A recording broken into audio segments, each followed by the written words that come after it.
Hello and welcome to Beyond Borders Briefing, where we bring you the latest news and analysis on the world's most pressing issues.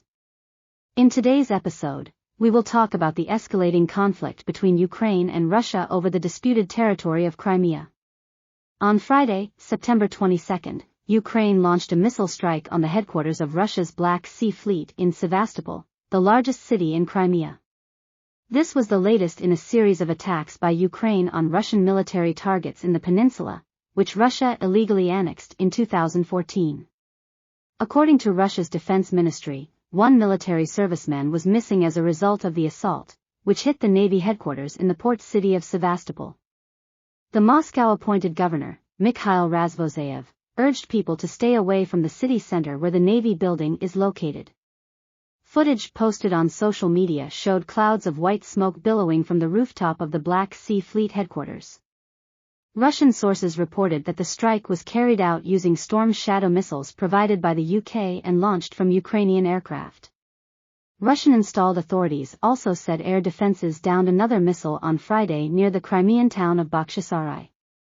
Ukraine's military confirmed on Friday that its forces had successfully struck the headquarters of Russia's Black Sea Navy in the Crimean port of Sevastopol, without providing additional details.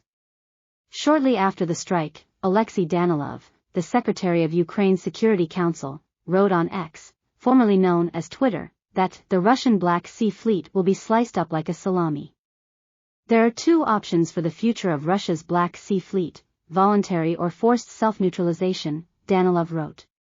Separately, Oleg Kryukov, an official with the Crimean administration, said internet service providers on the peninsula were under an unprecedented cyber attack, leading to interruptions in service. The Black Sea Fleet is an important target for Kyiv and is seen as the best of Russia's navy. It was based in Crimea under a leasing deal even before Russia illegally annexed the peninsula in 2014. President Vladimir Putin has said that Russia had to take control of Crimea to stop it from falling into Western hands. Russia has also repeatedly threatened to use the fleet to block shipping routes used by Ukraine to export grain. In recent weeks, Ukraine has sharply increased the pace of strikes on Crimea as it seeks to inflict strategic and symbolic blows against Russian troops that illegally annexed the peninsula in 2014. On Wednesday night, Ukrainian officials said that the country's forces had struck a major military airbase near the city of Sakei in Crimea. Last week, a Ukrainian missile strike on a shipyard in Sevastopol severely damaged and possibly destroyed a Russian landing ship and a Kilo-class submarine. The latest strikes on Crimea came as Ukrainian forces appeared to have breached the main Russian defensive line in the southeast of the country using armored vehicles.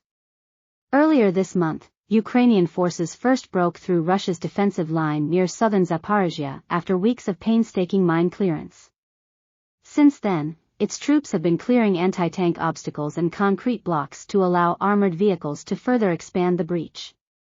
The Institute for the Study of War, ISW, a think tank based in Washington, D.C. that regularly publishes analysis of the conflict, wrote, "Geolocated footage posted on September 21 indicates that Ukrainian armored vehicles advanced south of the Russian anti-tank ditches and Dragon's Teeth obstacles that are part of a tri-layered defense and engaged in limited combat immediately west of Verbov."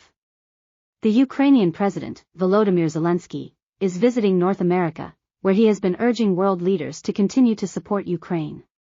On Thursday, he met President Joe Biden in Washington, where there is growing skepticism, particularly among Republicans, over the level of funding for Kyiv. On Friday, he visited the Canadian Parliament to give a speech in which he thanked Canada for being an example for others around the world in its support of his country.